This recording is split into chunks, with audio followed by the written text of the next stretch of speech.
Hi, this is Majinoni, and while I was creating the video for what comics suggestions to read if you're just starting out, I had the idea of doing a series of videos on key moments in comic book history, and that was just because it's hard to explain certain events and the importance of things to new readers because they just don't understand. Now, due to the recent events that's going on with the Avengers, with the Infinity Gauntlet, and the Thanos in the space comics, I thought this would be like the perfect place to start, where we have the rebirth of Thanos and the Infinity Gauntlet trades. Now, both of these books are tied together, so you really do need to get both of these to fully understand everything. Now, originally, the Infinity Gauntlet was published in 1991. It was written by, as you can see, Jim Starlin, who was pretty much the space guy for Marvel. He also did Dreadstar for First Comics.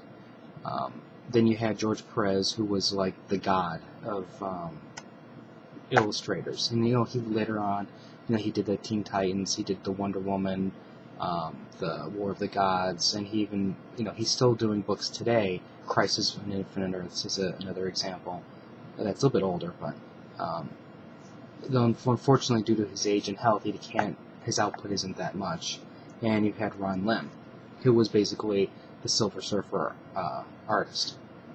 Now, before we can go into the Infinity Gauntlet, what we have to do is we have to look at the rebirth of Thanos. At the time, there wasn't any marketing hype, there wasn't any huge build-up, like you can go on the internet and say, post some pictures. The cons weren't like a good source. I mean, you can throw some stuff out, but it really wasn't what it is today.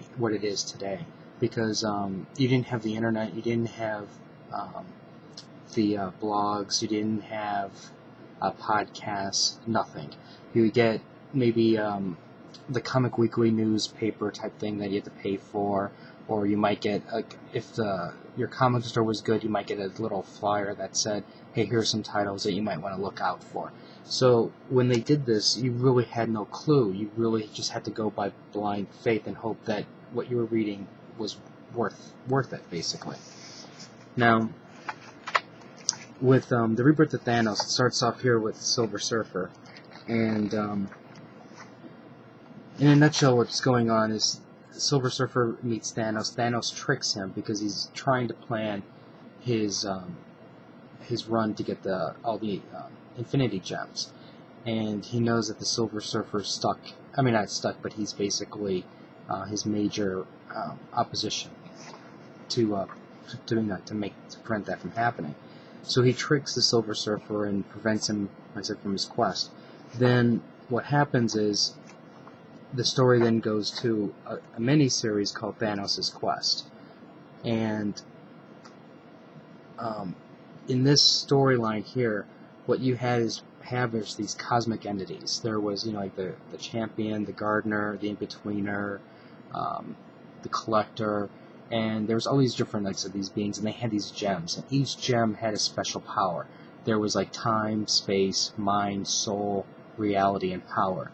And if somebody can gather all of those gems, they basically could do anything they wanted. They can destroy the universe, recreate the universe. They were basically unstoppable. So in this mini-series, which, if I remember correctly, was like a prestige style book, it wasn't like, it had like a nice glossy cover. It was a little bit more expensive than the regular comic books. So they put a lot of effort into this series. Now, this series actually was really good in the sense that it showed how intelligent Thanos was. Thanos isn't just basically I point you in this direction and I just unleash power. I mean, he's incredibly intelligent, he's very cunning, and he basically tricked all of these cosmic entities out of their gems. And that's something that really should normally happen, unless you actually are, above godlike abilities type thing. And I feel that a lot of the writers today just don't understand how to deal with Thanos because of that. They don't have the fear that Thanos once commanded, because he's basically a guy who just he's like a punching bag chump, and he's not what he an indestructible force that you really have to respect.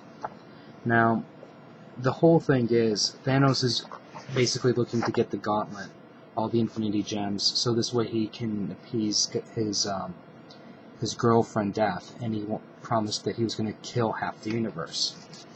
Well, in the Infinity Gauntlet, he basically does that. Within the very first few pages, he realizes that he didn't fulfill his promise to his mistress, and poof, he snaps his fingers, and half the universe is gone. And what I thought was really, the way they did this was really good, because you have Spider-Man sensing something wrong with his spider sense, and his first thing is Mary Jane. Then you have Captain America, the helpless. I mean, this is the one time you see Captain America, Steve Rogers scared, because he has all these people are just disappearing around him, and there's nothing he can do. You have Nick Fury involved, and then here's the other thing you notice. This, based on the times, now you have Nick Fury, you had Wolverine, Pip the Troll. They're all smoking cigars. You have the Hulk drinking beer. I mean, this book could never be written today, the way it is now. Now, the other really important event that this book did was it brought back Adam Warlock and Drax the Destroyer, Pip, and these characters back into the fold. These guys, these guys were designed around the Thanos space type stuff. So they were that's who their villain was. And I mean, Warlock is a complicated character, which I can do in another video, but if there's any interest in it. But anyway, just going back to this.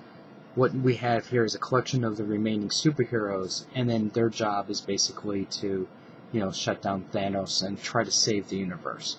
And Thanos just pretty much kicks their ass. There's not even a fight.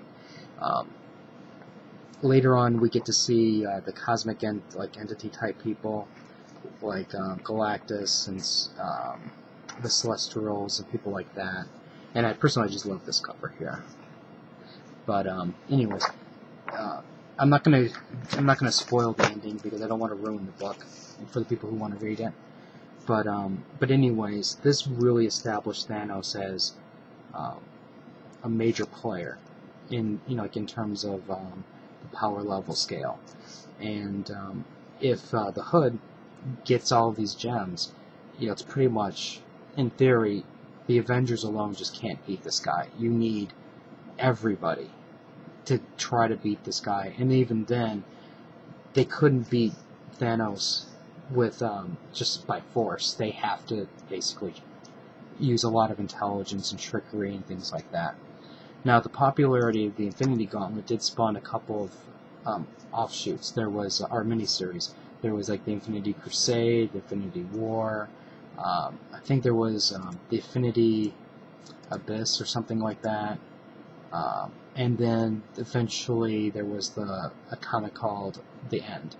But The End isn't. Well, I guess it just didn't share the Infinity title, I guess you can say. But it's also written by Starlin, I believe, if I remember correctly. But anyways, this is, like I said, a very, very key moment in Marvel history, and it really set the stage for miniseries.